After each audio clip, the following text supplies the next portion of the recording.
The doctor froze. What he saw inside the newborn's belly wasn't an infection. It was another baby with eyes, limbs, and a heartbeat. It began on a stormy August night in Calcutta, 1977. Rain lashed against the rusted window panes of St. Mary's Charity Hospital, a crumbling colonial structure that smelled of wet plaster and disinfectant. Inside, a young woman named Asha Mehra lay on a thin metal bed, drenched in sweat and fear. Her contractions had lasted 17 hours. The electricity flickered, nurses whispered, and somewhere down the hall, a ceiling fan turned with a slow, metallic groan, the kind of sound that seemed to count down the seconds between life and death. Outside the labor room, her husband, Ravi, waited. He was a humble post office clerk, his shirt soaked through, his hands trembling as he clutched a prayer bead. He'd sold their wedding bangles just to afford this birth. And all he could do now was wait. The doctor on duty, Dr. Anil Sen, was an old man, steady hands but weary eyes. He had seen everything from stillbirths to miracles, but something about this night made him uneasy. As the baby's head crowned, a Shaz scream tore through the hallway, and then silence. For a brief, unbearable second, the world held its breath. Then came the first cry. It wasn't weak or soft, it was sharp, like the sound of air being ripped apart.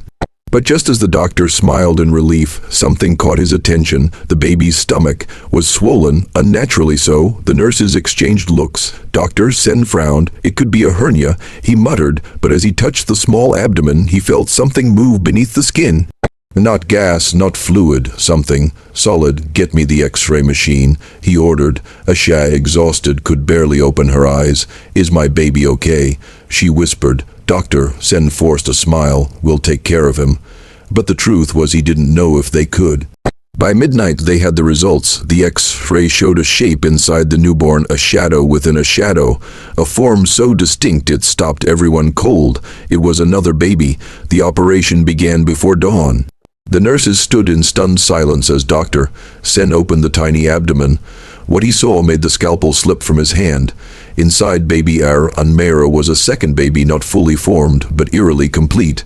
Tiny arms, strands of hair, and what looked like eyelids sealed shut.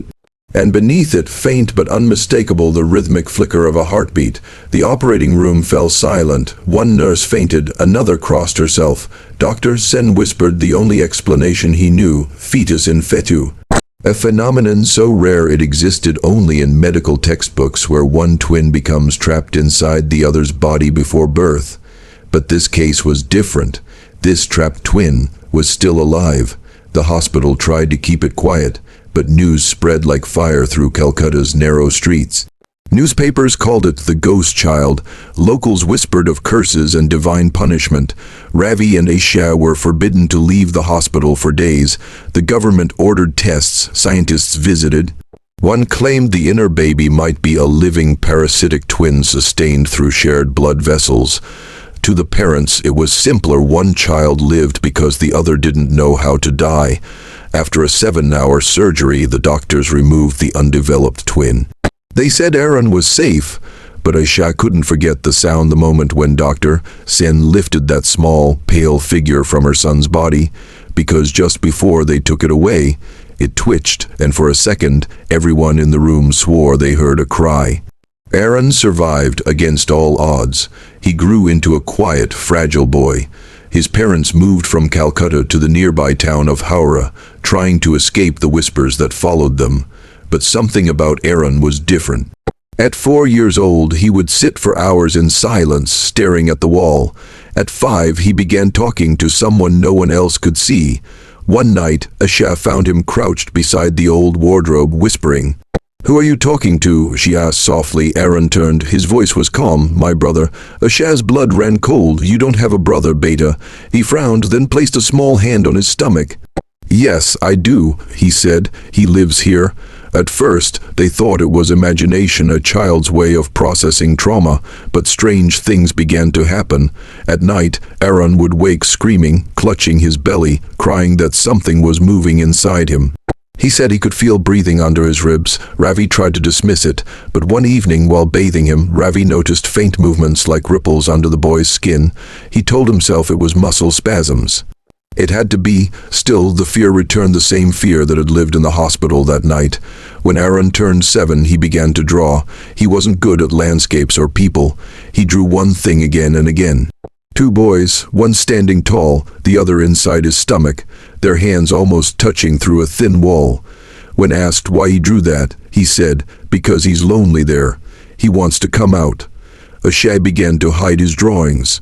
She burned one in the kitchen stove, whispering prayers, but Aaron just made another, and then came the voices. He started talking in his sleep-low murmurs, sometimes in a voice that wasn't his.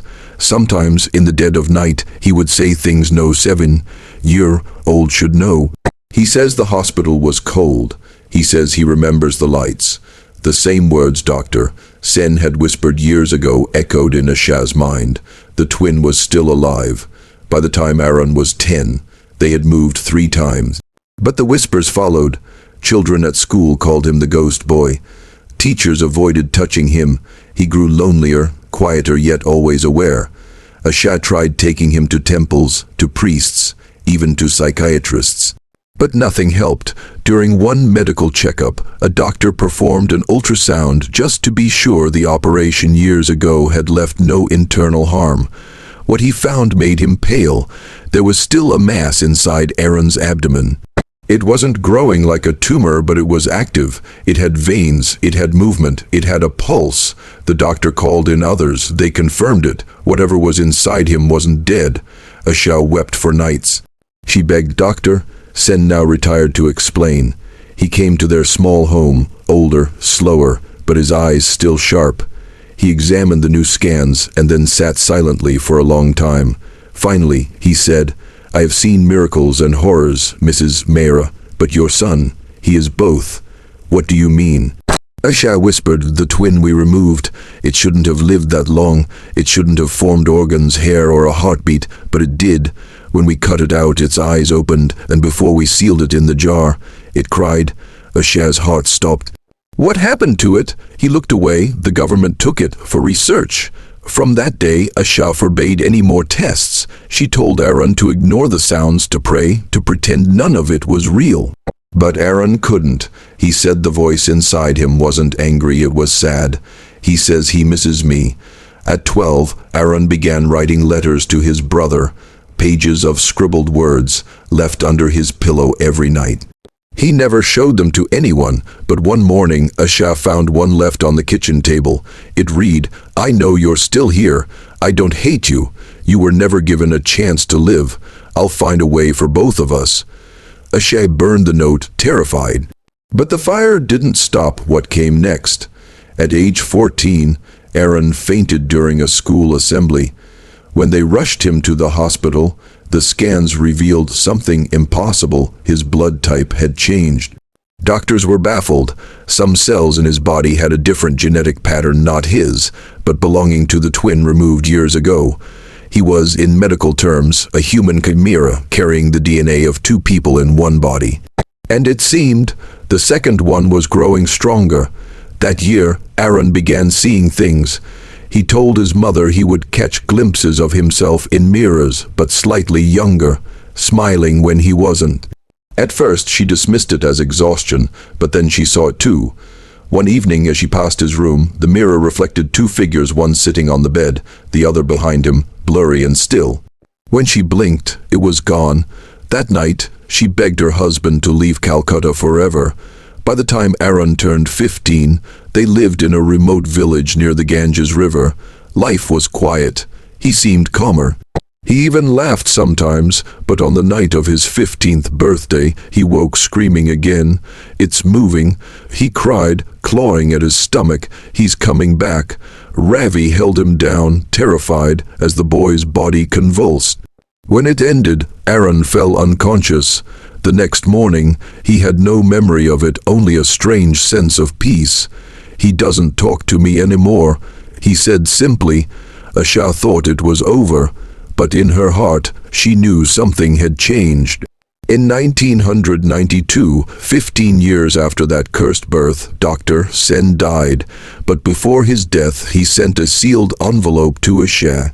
Inside was a note written in trembling handwriting. The case was never just a medical anomaly, it was something else. The fetus inside Aaron had functioning neurons. It was aware. "I'm sorry, Asha, I should never have removed it. Some things are meant to remain together." Asha never told Aaron. She burned the letter too, but on the night of Dr. Sen's funeral, Aaron had a dream. He said he saw a small boy identical to him standing in the hospital corridor, dripping with water, whispering something he couldn't hear.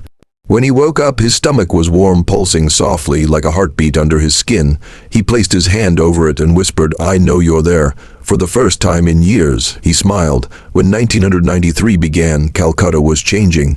New buildings rose where old ones had fallen, and neon signs began to replace lanterns.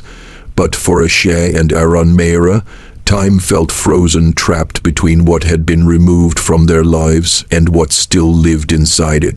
Aaron was 16 now, quiet, tall, with a strange stillness about him, the kind of stillness that made people lower their voices when he walked past. He rarely laughed, rarely looked people in the eye. Yet there was something magnetic about him, a sadness that drew others in, even when they didn't understand why.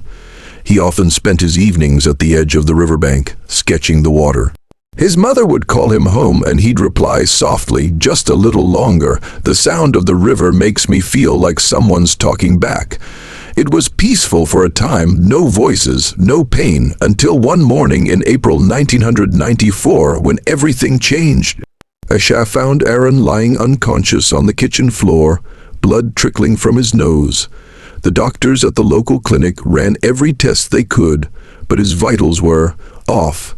His pulse rate fluctuated between two rhythms, one fast, one slow, as though two hearts beat inside him, out of sync. The attending physician frowned at the monitors. "He's alive," he said, "but it's as if someone else is too." When Aaron woke, he was calm, too calm. He didn't remember collapsing. He didn't remember the blood. All he said was, "He's back." Asha froze. "Who, Beta?" "The other one." In 1995, after years of hiding, Asha finally sought help from a new hospital in Delhi, the National Institute of Genetic Sciences. There, Aaron came under the supervision of Dr. Meira Dutta, a brilliant young geneticist known for her work on twin biology.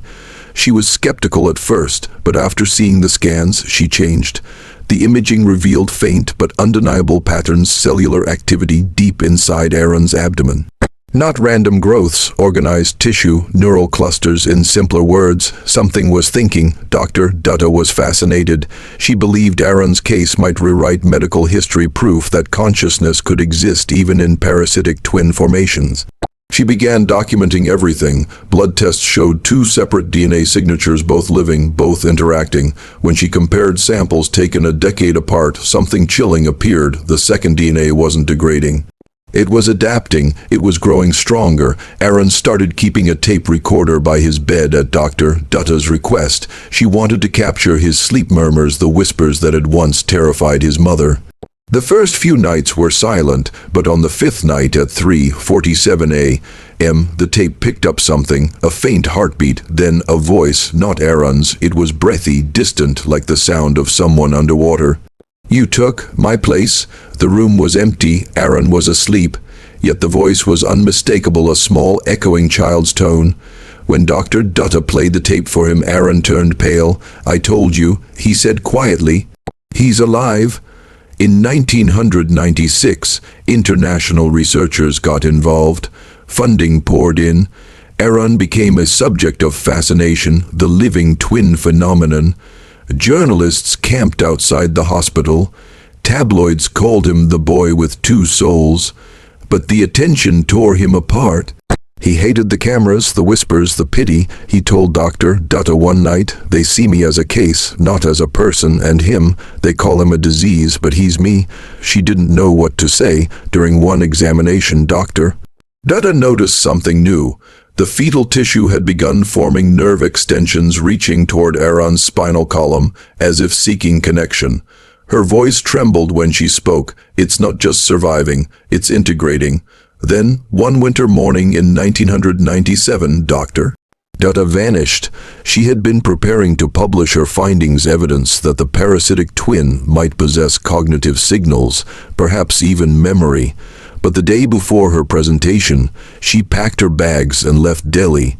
No one saw her again. The hospital denied involvement. Her research files were sealed. When Aaron returned for his next appointment, his file was missing. A new doctor told him coldly, "Your condition is psychological. Go home. Forget the nonsense." But he couldn't. Because the voice in his head, the heartbeat inside him, had grown louder. By 2000, Aaron was 23 and studying medicine at Calcutta University. He wanted to understand his condition not as a victim, but as a scientist. He buried himself in anatomy, genetics, and developmental biology, but late at night, he still wrote letters to the brother he had never seen, the one he'd carried all his life. "You were never the monster they thought you were." One letter read, "You are just trapped like me." He kept the letters in a locked wooden box beneath his bed. But when he opened it one evening in 2002, something strange happened. One of the letters was missing.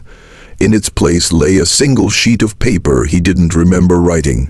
It read in faint handwriting, "I never left." That year, Aaron's health began to deteriorate. He lost weight, couldn't sleep, and his pulse rate grew erratic again. The doctors suspected internal infection, but when they ran scans, the truth was worse. The internal mass had grown larger, bones were visible, tiny fingers, and most disturbing of all, what appeared to be a developed skull. It was as if the unborn twin was completing itself. Dr. Dutta's old notes, found years later, contained a theory. In extremely rare cases, parasitic twins might retain undifferentiated stem cells capable of regenerating under hormonal influence. Theoretically, if sustained long enough, the twin might attempt rebirth. Aaron began experiencing blackouts. Sometimes he'd wake in strange places: the hospital roof, the edge of the riverbank, unsure how he got there. Once he woke to find footprints in the mud beside him. Small, bare, he lived alone now. His parents had both passed away, his mother from illness, his father from grief. And in the silence of his small flat, he sometimes heard a faint laugh, a child's giggle echoing from within the walls. In 2005, a British geneticist named Dr. Elise Warren learned of Aaron's case. She had read fragments of Dr. Dutta's lost notes and flew to India determined to meet him. When she did, she found not a freak, but a gentle, articulate young man haunted by something no one could explain. Together, they resumed the research secretly. Elise became his closest friend. She told him, "You're living proof of how mysterious life can be. You're not cursed, and you're extraordinary." For the first time, he believed her. They conducted advanced scans using new imaging technology. The results were shocking. The twin inside him wasn't just growing, it was communicating with his nervous system. When Aaron spoke, tiny neural signals fired within the second entity, mirroring his voice patterns. It was as though two minds were speaking through one body. Elise whispered, "He's learning from you." In late 2006, during a routine scan, the monitors suddenly spiked. Aaron's heart rate doubled. The internal sensors detected two synchronized heartbeats perfectly aligned. Elise froze. "That's impossible." Then the second pulse grew stronger, overtaking the first. Aaron gasped, clutching his chest. "He's taking over." He choked. The power flickered. Alarms blared. Elise ran for help, but when she returned, Aaron was unconscious. When he woke 3 days later, she was gone. Her notes, the recordings, the images, all missing. The hospital claimed she had left for London, but no one ever saw her again. After Elise's disappearance, Aaron changed. He grew distant, withdrawn, but there was something peaceful about him, as though he'd stopped resisting whatever lived inside. He began recording video journals, each one quieter than the last. In one, he said softly, "I think I understand now. He wasn't trying to hurt me. He just wanted to live. We both did. Maybe we were never meant to be separate." In another, "I can feel him dreaming. When I sleep, I see what he sees: the hospital lights, the sound of our mother crying. Maybe the memory never left either of us." Then, one night in 2012, the recording stopped. Weeks later, his landlord broke down the door to his apartment after noticing a strange smell. Aaron was found lying peacefully in bed, eyes closed, a faint smile on his lips. The coroner's report listed the cause of death as unknown cardiac anomaly. But the autopsy told another story. Inside his body, they found a fully developed fetus perfectly preserved, yet somehow showing residual brain activity even hours after Aaron's death. The fetus shared identical DNA to Aaron, and yet its own unique fingerprints. As if one twin had finally finished forming 35 years late, the medical council sealed the report immediately. The body was cremated, the fetus taken for government study. No one spoke of it again. But a nurse who assisted in the autopsy later confessed that, before sealing the specimen jar, she thought she heard something, a faint sound like a heartbeat.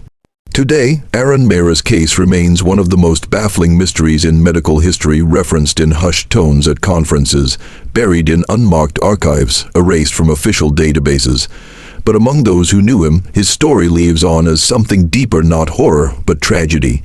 Because maybe it was never a monster growing inside him, maybe it was memory, maybe it was the part of him that refused to be forgotten, the proof that life, in its strangest forms, still seeks connection. In one of his last video entries, discovered years later, Aaron looked straight into the camera and whispered, "All my life I thought I was carrying him, but maybe he was carrying me." The screen flickered and the video ended. Today, Aaron's case remains one of the most shocking mysteries in medical history.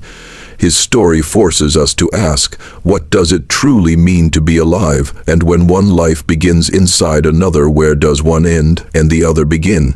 In the archives of St. Mary's Hospital, there is a preserved jar. Inside it rests a small, translucent shape, almost like a child, and if you lean close enough, you might still hear the faint echo of a heartbeat.